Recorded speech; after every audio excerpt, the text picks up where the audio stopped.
Teenagers aren't perfect. I don't think adults are.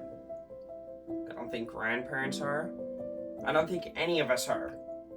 On this earth, we are not perfect. However, we strive to be. And each generation strives to be better than the previous generation. However, that raises some battles, some concerns. Because the old generation, they have these morals. And the new generation, they have these morals. And both of them might be right. However, this generation learned that these are the only morals to live by. Personal experience, how they grew up, the time of when they grew up. And these ones grew up in a certain time period. So it would only make sense. There's two opposing morals. They're going to clash at some time. And that's what happens with teenagers and parents. And I don't believe that it needs to be as exaggerated as we've heard about. I'm sure we all know, like, the scary time of when a kid turns to a teenager and the teenager is just going to rebel against everything, this and that, and they're going to destroy your life, basically, when they become teenagers. I think that it's the opposite. And with a few simple things, you could just negate all that. You could have a great relationship with your kids when they're teenagers. And in this video, I'm going to show you how. Alright, so yeah, how this all came about. I have been clashing with my parents for some time now about content that I watch, about music that I listen to, and about movies that I watch. I think Andrew Tate, there are things to learn from him. My parents heartily disagree with that. I listen to some secular music. My parents would disagree with that. And I read books by some more secular authors like Robert Greene or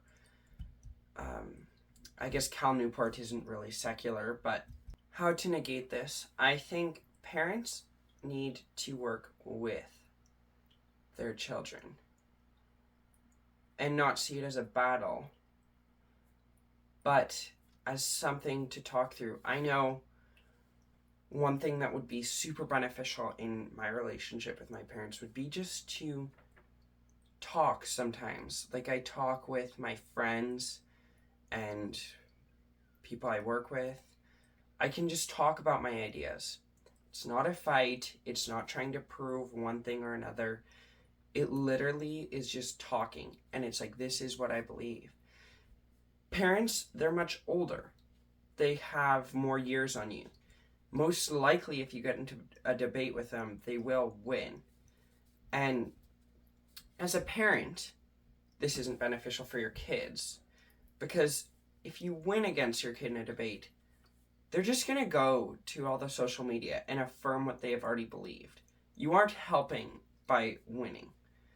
And as a kid, with the parents always coming down on them and whatever, it's not really helping them either. Yeah, like I said, they're just going to go into other social media and whatnot. So parents should work with their kids. I think that that's number one.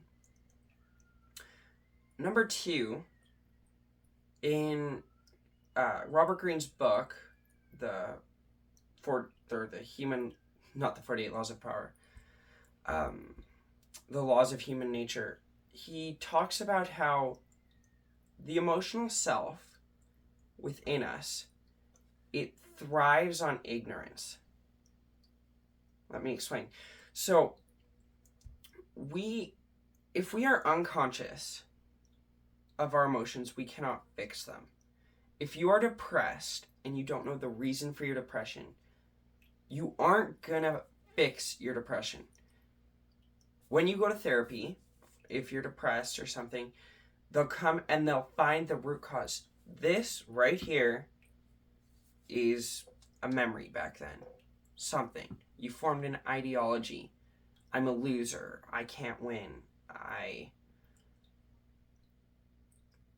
don't like this certain type of people. It could be anything. And over the years, you nurture this in your mind, and subconsciously, you develop an ideology that actually is detrimental to you.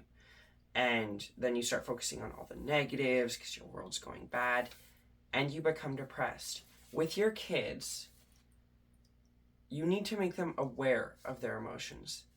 They aren't random things way out there. When they're rebelling, there is a reason for this. And I think them being aware that every kid does rebel and that it is good that they're finding their own way is good. And when you do fight with your kids,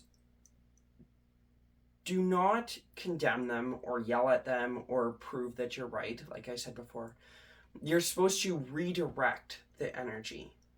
Foster critical thinking in your kids.